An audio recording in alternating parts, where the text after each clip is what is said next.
আমি 16-17 বছরের একজন কিশোর।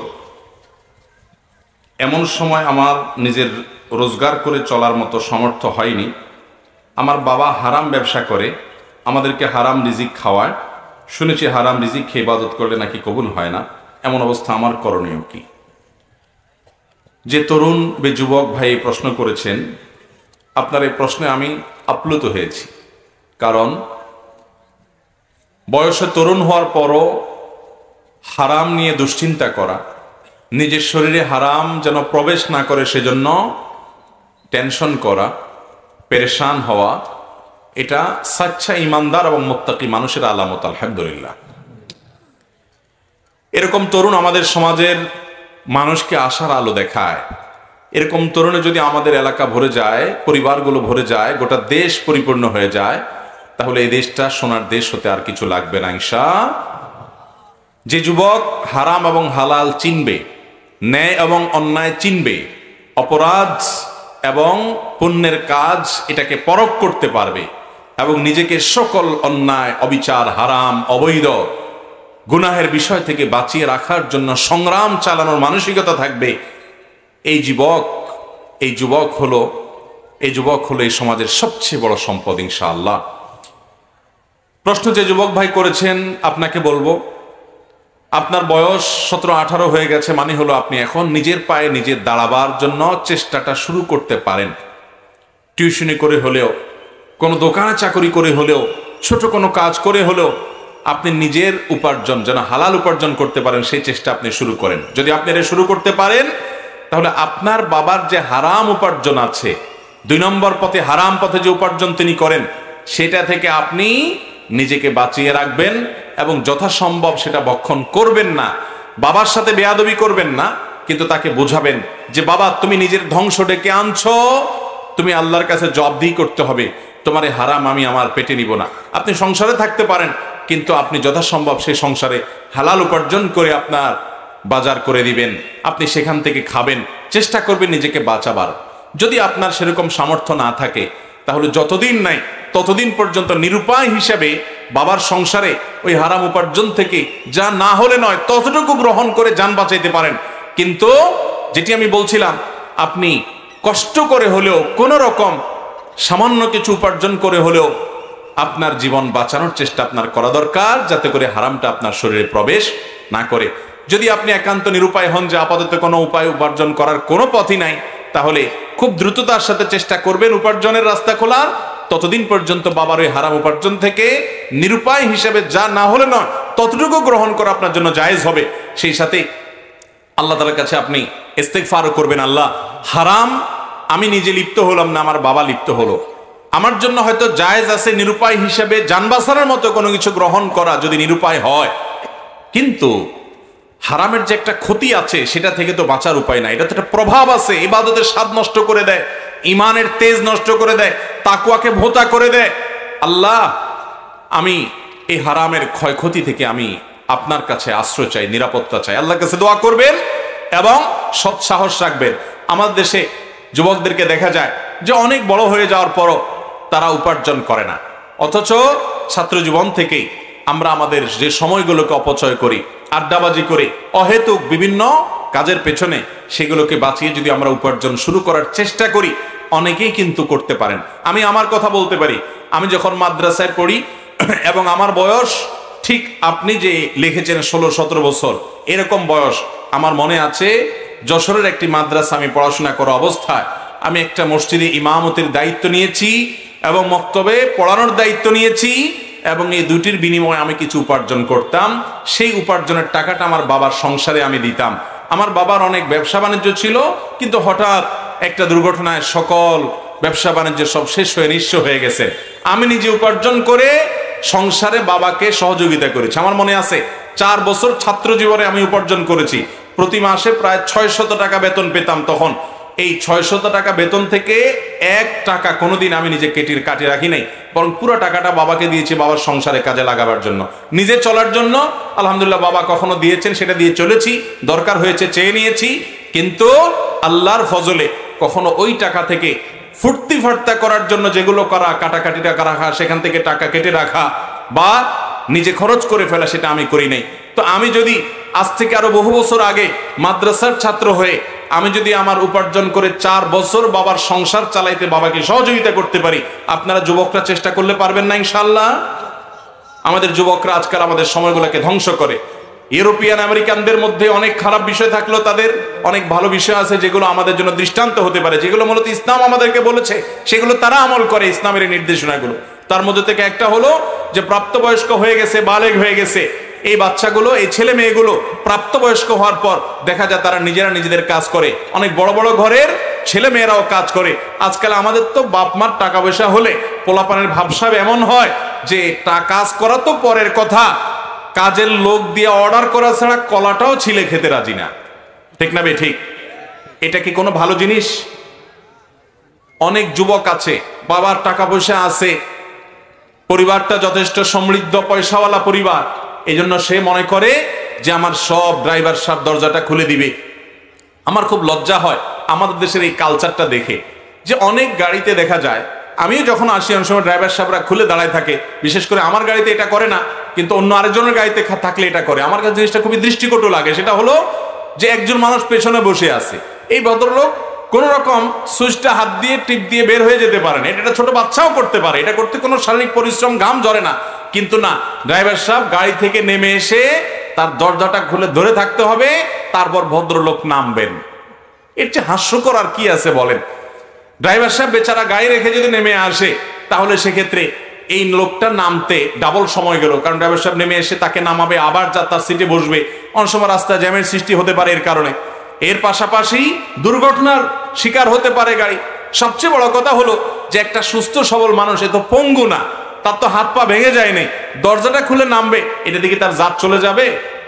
মুসলমান এত অলস, এত অথর্ব, এমন এত বাজে কালচারের অধিকারী হতে পারে না। কোথা থেকে কোন কালচারে আমাদের দেশে কিভাবে আসছে এটা আমি জানি না, কিন্তু এটা খুবই বাজে একটা কালচার। আমি সেখান থেকে বলছি যে অনেক তরুণ আছে যে ইয়াং মানুষ বসে থাকে গাড়িতে, যে ড্রাইভার সাহেব সে দরজা খুলে দিবে, হয়তো ড্রাইভার তার বাপের বয়সীও, তো সে চায় যে সব আমাকে করে দিবে, আমি শুধু বসে শুধু খাবো।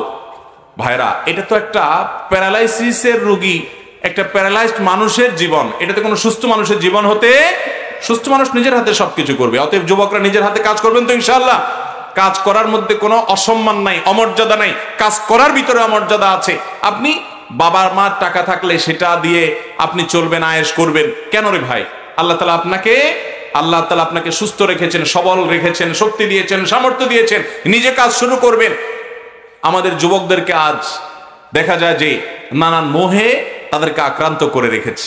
অতএব যারা প্রাপ্তবয়স্ক হয়ে গেছেন, টুকটাক কাজ শুরু করতে পারেন, তারা নিজের পায়ে নিজে দাঁড়িয়ে যান। বিশেষ করে বাবা মা হারাম উপার্জন করলে সেটাকে ডিনাই করার জন্য আপনার উপার্জন দরকার আছে। অনেক যুবকরা বলে যে হুজুর বিয়ে করতে চাই, গুনাহ থেকে বাঁচতে চাই, কিন্তু বাপ মা বিয়ে দেয় না, কি করব?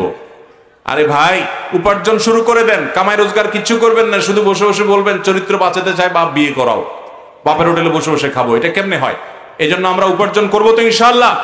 যুবকরা কর্মঠ হবেন, অযথা সময় নষ্ট করবেন না, উদ্যোক্তা হবেন, ছোট ছোট কাজ শুরু করে দিবেন। কোনো কাজ ছোট নয়, কোনো কাজ ছোট নয়। দেখতে ছোট হতে পারে বা কাজটা হয়তো সহজে করার মতো কাজ হতে পারে, কিন্তু কাজ কখনো ছোট হয় না। আমাদের নবী করিম সাল্লাল্লাহু আলাইহি সাল্লাম অন্যজনের শ্রম দিয়েছেন, কৃষি কাজ করেছেন, বিভিন্ন নবী রাসূলরা অনেক পেশা গ্রহণ করেছেন। অতএব এগুলো গ্রহণ করতে কখনো লজ্জা পাবেন? দুনিয়াতে অভাবটা হলো ভাবের অভাব।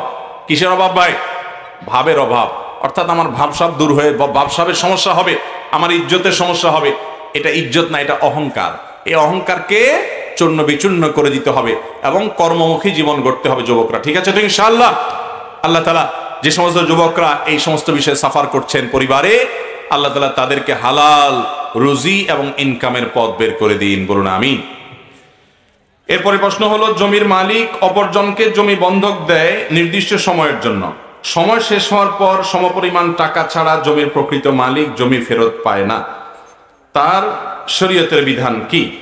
ভাইরা আমার, জমি হোক যে কোনো জিনিস হোক, এটা বন্ধক নেওয়া দেওয়া এটা জায়েজ আছে। কোরআনে কারিমে আল্লাহ রাব্বুল আলামিন বন্ধকের বিধান উল্লেখ করেছে।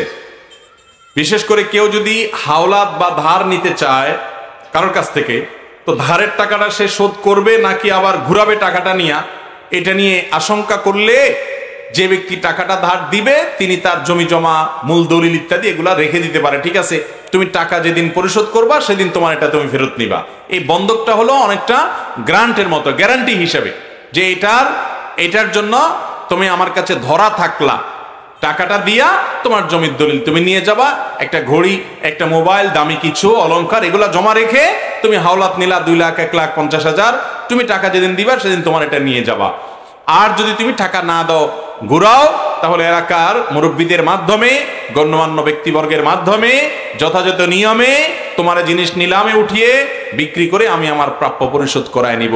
এই জন্য ওই দেনাদার যে মানুষের কাছ থেকে হাওলাত নেয় সে যাতে সোজা থাকে, এই জন্য বন্ধকের সিস্টেম রাখছে। কিন্তু আমরা কি করি, ওই বন্ধকি জমিনটা আবার ভোগ করি। ঠিক না বে ঠিক? যে আমি হয়তো জমিন রেখে আপনাকে টাকা দিলাম, তো আপনার জমিনটা আমি খাই, এটা জায়েজ নাই। এই ভোগ করা জায়েজ, সব উলামা একরামে একমত যে বন্ধকি জমিন, বন্ধকি জিনিস এটা ভোগ করা জায়েজ নাই। কারোর কাছ থেকে মোবাইল বন্ধক রাখছেন, ওটা ডয়ারে রেখে দেবেন, ওটা আপনি ব্যবহার ওটা ভোগ করতে পারবেন না, কারণ জিনিসটা তার, আপনি কিভাবে ভোগ করবেন? কুল্লু কারজিন জাররা নাফআন ফাহুয়া রিবা, আপনি তাকে হাওলাত দিয়েছেন, বিনিময়ে তার জিনিস ভোগ করতেছেন, এটা তো সুদের সাথে সাদৃশ্য, যদিও এটাকে সুদ বলেন না বেশি উলামা একরাম সরাসরি, তারপর এটা নাজায়েজ। এজন্য বন্ধকি জমিন ভোগ করবেন যিনি মালিক, তিনি যে বন্ধক রেখেছে অর্থাৎ টাকা দিয়ে জমি রেখেছে সে এটা ভোগ করতে পারবে। কিন্তু মুশকিল হলো আমাদের দেশে আজকাল এরকম হলে কেউ হাওলাত দিবে না, বলবে যে আমার লাভ কি? তাহলে লাভ ছাড়া থুতুটাও ফেলতে রাজি না। সেখানে বন্ধকি জমিও তুমি ভোগ করবা, টাকাও তুমি হাওলাত নিলা, আমার কাছে শুধু দলিলটা নিয়ে আমি বসে থাকবো, আমার লাভটা কি? আপনার লাভ হলো মানুষকে হাওলাত দিলে কোন কোন ক্ষেত্রে যেই পরিমাণ টাকা হাওলাত দিয়েছেন ওই পরিমাণ টাকা দান করার সওয়াব বা তার চেয়ে বেশি সওয়াবও পাওয়া যায়। মানুষকে কর্জে হাসানা দেওয়া এত ফজিলতপূর্ণ একটা কাজ, এটা দুনিয়া থেকে বিদায় হয়ে গেছে। বিদায় হয়ে গেছে দুই কারণে। এক হলো আমরা স্বার্থপর, স্বার্থ ছাড়া থুতুটাও ফেলতে রাজি না। সেই মানুষগুলো, আমরা আখিরাতের লাভটা আমাদের কাছে ছোট হয়ে গেছে, আমরা দুনিয়াদার হয়ে গেছি, এটা একটা কারণ। আরেকটা কারণ হলো যারা হাওলাত নেয় তারা একবার নিতে পারলে আর ওই পাওনাদার বেচারার চেহারাটাও সামনে দেখতে চায় না, পালায় পালায় আরেক রাস্তা দিয়ে হাঁটে। এই কারণে যারা হাওলাত দিতে চায় তারা দিতে পারে না। এরপরও আমরা কর্জে হাসানা দিতে হবে খুঁজে খুঁজে, ভালো মানুষ, যার চরিত্র ভালো, যার লেনদেন ভালো। নবী করিম সাল্লাল্লাহু আলাইহি সাল্লাম বলেছেন, আহসানুকুম কাদাআ, তোমাদের মধ্যে সবচেয়ে ভালো মানুষকে, এই যে এখানে এত মানুষ আপনারা আছেন এই প্যান্ডেলের নিচে, আপনাদের মধ্যে সবচেয়ে ভালো মানুষকে, এই হোয়াই ক্যাঙ্গের মধ্যে, এই ট্যাঙ্ক টপের মধ্যে সবচেয়ে ভালো মানুষ কারা? নবী করিম সাল্লাল্লাহু আলাইহি সাল্লাম বলেছেন, আহসানুকুম কাদাআ, তোমাদের মধ্যে যারা দোকান থেকে বাকি খাওয়ার পর, কারোর কাছ থেকে টাকা হাওলাত নেওয়ার পর পরিশোধ করার সময় ভালো মানুষের পরিচয় দেয়, সময় মতো পরিশোধ করে, 2 নাম্বারই করে না, এই মানুষগুলো হলো সবচেয়ে ভালো মানুষ। এগুলোর সংখ্যা অনেক বেশি না কম? দোকান থেকে একবার বাকি নিতে পারলে আর ওই দোকান থেকে নগদও কিনা খায় না, অন্য আরেক দোকান থেকে নগদ কিনা খায়। এত নিকৃষ্ট মানুষ ওই সমাজে, সে যে নিজে নিকৃষ্ট সেটা বুঝেও না, যে একটা মানুষ আমাকে বাকি দিল, উপকার করলো, আর আমি তার বাকির টাকা পরিশোধের ভয়ে অন্য দোকানতে নগদ খাই, ওই দোকানের সামনেও যাই না। আছে না না এই রোগের রোগী? ভাইরা আমার, টুপি দেওয়া মুসলমান বহুত পাওয়া যায় মাথায়, কিন্তু লেনদেন, কাজ কারবারে মুসলমানের মতো আচরণ করার মতো মানুষের সংখ্যা অনেক কম। আমরা সবাই চেষ্টা করবো তো ভালো হওয়ার, আল্লাহ আমাদেরকে তৌফিক দান। আমার ব্যবসায়িক পার্টনার কোনরূপ প্রমাণ ছাড়া আমার উপর অন্যায়ভাবে মোটা অঙ্কের টাকা জন্য মিথ্যা দায় আরোপ করছে, কিন্তু এতে শপথ করে আমাকে দায় এড়াতে হচ্ছে, এক্ষেত্রে আমার করণীয় কি? কোনো অসুবিধা নাই। আপনি যদি সত্যের উপরে প্রতিষ্ঠিত থাকেন, সে আপনার উপরে মিথ্যা কথা আরোপ করছে, সত্য কথা যেহেতু আপনি বলছেন, যে সে কথার কথা আপনাকে বলল তোমার কাছ থেকে আমার এত টাকা পাওনা আছে, আসলে আপনার কাছে পাওনা না, মিথ্যা কথা বলছে, আপনি যদি জানেন তাহলে আপনি শপথ করতে কোনো অসুবিধা নাই, কারণ সত্য কথার সপক্ষে শপথ করতে সমস্যা নাই। অনেকে আমরা শপথে অনেক বেশি ভয় পাই, এত ভয় পাওয়ার জিনিস না যদি আপনি সত্যের উপরে থাকেন। হ্যাঁ, মিথ্যার ব্যাপারে যদি শপথ করেন তাহলে এটা ডেঞ্জারাস অপরাধ, কারণ আপনি একে তো মিথ্যা বলছেন, আবার আল্লাহর কসম করে আল্লাহকে সে মিথ্যা কথার সাক্ষী বানাচ্ছেন, এটা খুবই জঘন্য অপরাধ, ডাবল অপরাধ। যে আল্লাহকে আপনি আপনার মিথ্যার জন্য ব্যবহার করছেন, অন্যায় করছেন আল্লাহর সাথে, আল্লাহর শানে বেয়াদবি করছেন, আবার মিথ্যা কথা বলছেন। অতএব মিথ্যা সাক্ষ্য দাও, মিথ্যা শপথ করা এটা ডেঞ্জারাস অপরাধ, কিন্তু সত্য শপথ করতে দোষ নাই। তবে শপথ হবে সঠিক পদ্ধতিতে, কোরআন ছুঁয়ে শপথ ও শপথ নয়, শপথ হলো আল্লাহর নামে হবে। নবী করিম সাল্লাল্লাহু আলাইহি ওয়াসাল্লাম বলেছেন, মান আরাদা আন ইয়াহলিফা ফালইয়াহলিফ বিল্লাহি আও লিয়াসমুত, কেউ যদি শপথ করতে চায় সে আল্লাহর নামে শপথ করবে, আর না হলে চুপ থাকবে। অন্য কোনো ভাবে শপথ হবে অমুকের কিরা তমুকের কিরা, মাথা ছুঁয়ে এটা ছুঁয়ে সেটা ছুঁয়ে না, সে মুখে বলবে আমি আল্লাহর শপথ করে বলছি যে আমি এই এই এই এই বিষয়ে এই আমার বক্তব্য, বাস সেইভাবে শপথ করবে, এবং এই শপথে কোনো গুনাহ হবে না, বিশেষ করে যখন তার পার্টনার তার উপরে জুলুম করছে। মৃত ব্যক্তির ইসালে সওয়াবের উদ্দেশ্যে খতমে কোরআন শেষে হাদিয়া নেওয়ার বিধান কি? ভাইরা, মৃত ব্যক্তির মাগফিরাতের জন্য দোয়া করে বা তার জন্য ইসালে সওয়াবের উদ্দেশ্যে কোরআন তেলাওয়াত করে বা কোনো একটা নেক আমল করে এটার বিনিময় গ্রহণ করাও জায়েজ নাই, বিনিময় দেওয়াও জায়েজ নাই, দুইটাই হারাম। কথা কি বুঝাতে পারছি? মুশকিল হলো যে আমরা অনেকে আছি আমার মা বাবার জন্য হুজুর দিয়া দোয়া করাই, এখন টাকা ছাড়া তো হুজুর দোয়াও করবে না, এই জন্য আমরা হুজুরের টাকা দেই। হুজুর টাকা নিয়েও হারাম খাইলো, আপনি দিয়াও হারাম করলেন। কথা কি বুঝাতে পারছি? এটা গুনাহের কথা। কারণ আখিরাতের কোনো কাজ, সরাসরি আখিরাতের কাজ, তেলাওয়াত, ইবাদত, এগুলোর কোনো পারিশ্রমিক কারোর কাছ থেকে নেওয়া জায়েজ নাই। হ্যাঁ, দুনিয়ার বিষয় দোয়া করাইছেন আপনি, একটা দোকানের ব্যবসা যেন ভালো হয়, একটা দুনিয়াবি বিষয় মানুষ যেন সুস্থ হয়, সেজন্য দোয়া করাইছেন, তিনি দোয়া করেছেন, তার জন্য আপনি পারিশ্রমিক দিচ্ছেন, এটাকে ওলামা ইকরাম অনেকে জায়েজ বলেছেন। বাট মুর্দা কেন্দ্রিক কোনো বিষয়ে মুর্দার জন্য দোয়া করাইছেন বা আপনারা যদি কিছু করছেন, এগুলো জায়েজ না। ভাই আসলে দোয়া করানোই ইসলামে না। ইসলাম হলো মুর্দার জন্য নিজে দোয়া করবেন অথবা কারোর কাছ থেকে দোয়া চাইবেন। করানো বলতে কিছু নাই, দোয়ার তিনটা ভার্সন আছে, একটা করা, একটা চাওয়া, আর একটা করানো। করা হলো নিজে নিজে দোয়া করা, আর চাওয়া হলো ভাই আমার বাবার জন্য দোয়া করিয়েন, হুজুর আমার মার জন্য দোয়া করিয়েন, এটা হলো চাওয়া। আর করানো হলো টাকা দিয়া, পয়সা দিয়া, আগরবাতি আনায়া, জিলাপি আনায়া, আজকাল তো জিলাপি নাই, আজকাল আরো ভালো কিছু দেয়, নিমকি টিমকি মিষ্টি মুষ্টি মিলায়া প্যাকেট ধরে দিলেন, হুজুরের একটা বাজেট দিলেন এবং সাথে আগরবাতি ইত্যাদি, গোলাপ জল ইত্যাদি আনলেন, অর্থাৎ কিছু পয়সা খরচ করা লাগে, যেটাকে বলে দোয়া করানো। এটাকে বলে কি? দোয়া। এই করানো ইসলামে নাই। দোয়া চাওয়াও আছে, দোয়া করাটাও, নিজে দোয়া করেন বা কারোর কাছে দোয়া চান, দোয়া করাইতে যাবেন না, মুর্দার জন্য বিশেষ করে, এটা জায়েজ নাই। বাচ্চারা মসজিদে হইচই করলে সেক্ষেত্রে তাদেরকে ধমক দিয়ে কথা বলা যাবে কিনা? বাচ্চারা যদি মসজিদে হইচই করে, ডিস্টার্ব করে, প্রথম কথা হলো এত ছোট বাচ্চা যদি হয় যে নামাজের কিচ্ছু বুঝে না, 3 বছরের বাচ্চা, 2.5 বছরের বাচ্চা আপনি নিয়ে আসছেন, ও নামাজের কিছুই বুঝে না, তাহলে এটা আপনি ভুল করছেন। কারণ ওর তো নামাজ বুঝে না, ওরে মসজিদে কেন আনবেন? বড় মসজিদে পেশাব করতে পারে, নোংরা করতে পারে, বুঝবে না ও। এত ছোট বাচ্চা মসজিদে আনবেন না, যদি আনেনও তাহলে যাতে মানুষের ডিস্টার্ব না করে খেয়াল করবেন। কিন্তু কোন বয়সের বাচ্চা নামাজে ডিস্টার্ব করছে দেখে বাচ্চাকে ধমক দেওয়া কখনো জায়েজ হতে পারে না। কথা কি বুঝাতে পারছি? বাচ্চাকে, এমন বাচ্চাকে আনে যে বাচ্চা আসলে নামাজের কিছুই বোঝে না, অযথা ডিস্টার্ব করছে, তাহলে অভিভাবককে ডেকে সুন্দর করে বুঝাই দিবেন, ভাই এত ছোট বাচ্চা মসজিদে আনলে ও তো বুঝে না, কিন্তু 5 বছর 4 বছর হয়ে গেছে, নামাজ বোঝা শুরু করছে, দেখে দেখে নামাজ পড়তে পারে, 6 বছর হয়ে গেছে, 7 বছর হয়ে গেছে, তাহলে এইরকম বাচ্চাকে তো মসজিদে আনতেই হবে। কারণ আজকের বাচ্চা, আজকের শিশু আগামী দিনের মুসল্লি, ঠিক কিনা? অতএব বাচ্চাদেরকে ধমক দেওয়া যাবে না। নবী করিম সাল্লাল্লাহু আলাইহি সাল্লাম সিজদায় গেছেন, ওনার নাতি হাসান বা হোসেন রাদিয়াল্লাহু তাআলা আনহুমা পিঠের উপরে উঠে বসে আছে, উনি সিজদায় গেছেন, নানার পিঠে উঠে চড়ে বসছে। এখন যতক্ষণ পর্যন্ত তারা পিঠের উপর থেকে না নামছে, নবী করিম সাল্লাল্লাহু আলাইহি সাল্লাম ওইভাবে সিজদায় পড়ে আসেন, কিচ্ছু করার নাই, নাতি উপরে উঠে বসে আছে, উঠতে গেলে পড়ে যাবে। কোন হাদিস থেকে এটা জানা যায় না যে নবী সাল্লাল্লাহু আলাইহি সাল্লাম এরপরে ফাতেমা রাদিয়াল্লাহু তাআলা আনহাকে ডেকে ধমক দিয়েছেন, ফাতেমা কেন নাতিদেরকে ধরো না, আমার নামাজে ডিস্টার্ব হয়েছে। উনি ধমক দিয়েছেন এরকম কোনো প্রমাণ পাওয়া যায় না, বরং ধৈর্য ধারণ করেছেন। এই জন্য বাচ্চারা একটু উল্টা পাল্টা করলে ধৈর্য ধারণ করবেন। মসজিদে আসতে যদি ধমক দেন, ওরা কি সিনেমা হলে যাবে নাকি? অতএব বাচ্চাদেরকে মসজিদে আসতে দিতে হবে, বিশেষ করে যখন নামাজ বোঝা শুরু করবে, তখন মোটামুটি দেখে দেখে নামাজ পড়তে পারে, এরকম যখন হয়ে যাবে, তখন থেকে বাচ্চাদেরকে মসজিদে আসার ব্যাপারে উৎসাহ দিতে। অনেক মুরব্বী আছে, চাচারা আছে, ধমক ছাড়া কিচ্ছু জানে না, পোলাপান দুষ্টামি করলে, আরে বাবা পোলাপানের কিছু দুষ্টামি হজম করতে হবে, এত বেসবর হইলে হবে না। নবী করিম সাল্লাল্লাহু আলাইহি সাল্লাম যদি বাচ্চাদের এগুলাকে হজম করেন, আপনি কে ধমক দেওয়ার? আর এটা আল্লাহর ঘর, আপনি কে ধমক দেওয়ার? অনেকে এত বেশি ধমক দেয়, ওই পোলাপান জীবন আর মসজিদের ধারে কাছে যায় না। তাইলে এই বুড়া মুরব্বীরা গুনাহগার হবে কি হবে না ধমক দিয়া? সাবধান থাকতে হবে।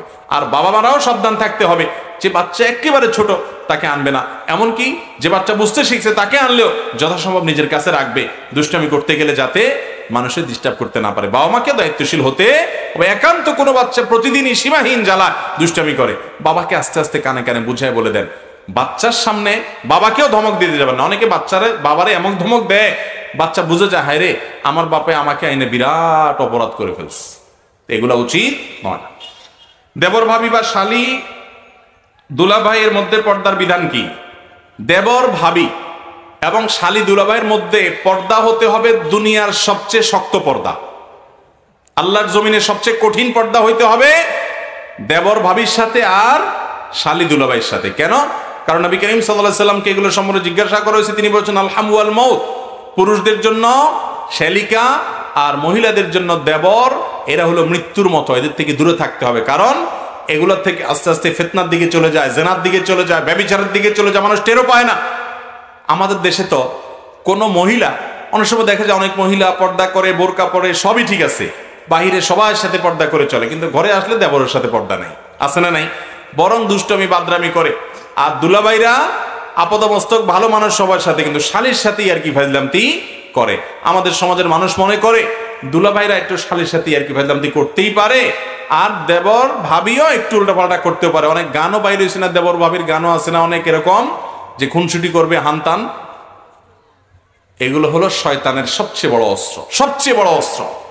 অনেক মুরব্বীরা আছে এগুলো দেখেও না দেখার ভান করে, না দেখার ভান করলে আপনি দায়ুস হবেন এবং জাহান্নামে যাবেন, হাদিসের নির্দেশ অনুযায়ী জান্নাতে যেতে পারবেন না। সাবধান হতে হবে। অনেক মহিলাকে বাসায় দেবররা ডিস্টার্ব করে, ইয়ারকি ফাজলাম দিই, কোনো ইয়ারকি ফাজলাম নেই, এখানে সবচেয়ে শক্ত হতে হবে। বাহিরের একজন মানুষের সাথে পর্দা যেরকম করবেন, দেবরের সাথে আরো বেশি পর্দা করতে হবে, কারণ এখানে ভয় বেশি, এখানে ফিতনা বেশি। এবং দুলাভাই যিনি হবেন পুরুষ, তিনি বাহিরে অন্য মহিলার সাথে পর্দা যতটা করবেন, চোখ যতটা হেফাজত করবেন, আপনার শ্বশুর বাড়িতে শালিকার সাথে তার চেয়ে বেশি পর্দা করতে হবে। ফাইজলামতির নাম দিয়া কত দিকে মানুষ চলে যায়, কত সংসার ভেঙে যায়, কত সর্বনাশ হয়, পরে যায় মানুষ টের পায়। আল্লাহর বিধান মানতে প্রথমে মজা লাগে না, ঠেলা পড়লে ঠিকই বুঝে। আল্লাহ তো আমাদের বোঝার তৌফিক দান করুন। এক ব্যক্তি তার স্ত্রীকে একসাথে 3 তালাক দিয়ে দেন, পরে মসজিদের ইমাম সাহেব ফতোয়া দেন যে রাগের মাথায় তালাক দেওয়ার কারণে তালাক সঠিক হয়নি মর্মে একসাথে সংসার করার হুকুম দেন। ভাইরা আমার, রাগের মাথায় তালাক দিলে তালাক হবে কিনা? আমাদের দেশে অনেক সময় দেখা যায় প্রশাসনের তরফ থেকেও বিভিন্ন বিলবোর্ড লেখা হয় রাগের মাথায় তালাক দিলে তালাক হয় না, আর অনেকে এরকম নিজের মতো ফতোয়া দেন। ভাইরা আমার, তালাক কি মানুষ প্রেম ভালোবাসা মহব্বত করতে করতে তালাক দিয়ে দেয়? মানে ভালোবাসার আতিশয্যে এত প্রেম স্ত্রীর সাথে হচ্ছে আজকে, যে ভালোবাসার জোয়ার আসছে আর বলছে তোমার তালাক দিয়ে ফেললাম, এরকম হয়? তালাক তো হয়ই রাগের মাথায়। তাহলে তো রাগের মাথায় যদি তালাক না হয়, তাহলে দুনিয়াতে কোনো তালাক আর হবেই না। কি বলেন? এগুলো পাগলামি মার্কা কথা। সারা দুনিয়া রাগের মাথায় তালাক দিলে তালাক হবে ভাই, সারা পৃথিবীর সব আলেম একমত, কোনো দ্বিমত নাই কারোর। সকল চিন্তা তালাক নিয়ে ছেলে খেলা করবেন না। অতএব তালাক রাগের মাথায় দিলেও তালাক হয়ে যাবে। যদি কারোর রাগ এত মারাত্মক হয়, রাগের চোটে ও ডাইরেক্ট হয়ে গেছে, পাগল হয়ে গেছে, কি বলে সে টেরও পায় না। অন্যরা আশেপাশে বলছে তুমি তো রাগ হওয়ার পরে, মাথা গরম হওয়ার পরে এটা বলছিলা, সে বলে তাই নাকি, আমি তো কিছু জানি না। এই টাইপের রাগ যদি হয় যে মাতালের মতো হয়ে গেছে, কিচ্ছু জানে না, তাহলে শরীয়ত তারে মাজুর রাখছে, ঠিক আছে বেচারা কি বলছে নিজেও জানে না, এই জন্য তারটা মাপ। কিন্তু আপনি জানেন, কিন্তু বলছেন ভাই আসলে মাথা গরম হয়ে গেছিল তো এই জন্য বলে ফেলছি। আপনার রাগের মাথায় একটা ধারালো ছুরি দিয়া আমার বুকে দিলেন একটা কোপ, আমি মরে গেলাম। এবার আপনি বললেন ও সরি জজ সাহেব হুজুর, জিব্বা কামড়ায় বললেন আমি দুঃখিত, রাগের মাথা দিয়ে ফেলছিলাম তো সরি। কি বলেন, আমি তো জীবিত হয়ে যাবো তাই না? মরা মানুষ জিন্দা হবে? তালাকটা এরকম ডেঞ্জারাস বিষয়, খবরদার যেন তেন ভাবে তালাক দিবেন না। বউয়ের সাথে কিছু হইলেই যারা তালাক দিতে উদ্যত হয়, তালাকের কথা বলে, এগুলো ছোট লোক পুরুষ। কথা কি বুঝাতে পারছি? কথায় কথায় তালাক দিতে যাবেন। আল্লাহ আমাদের বোঝার তৌফিক দান করুন। কোন আলেম যদি মিথ্যা কথা বলে এবং সরাসরি নানান ধরনের দুর্নীতির সাথে জড়িত থাকে, তবে ইমামের পিছনে নামাজ আদায় করা যাবে কি না? ইমাম যদি এরকম কোন অপরাধের সাথে প্রকাশ্যে জড়িত হয়, ফাসিকে মুআলিন হয়, সে যে অপরাধ করে এটা সবাই জানে, একদম খুল্লম খোলা।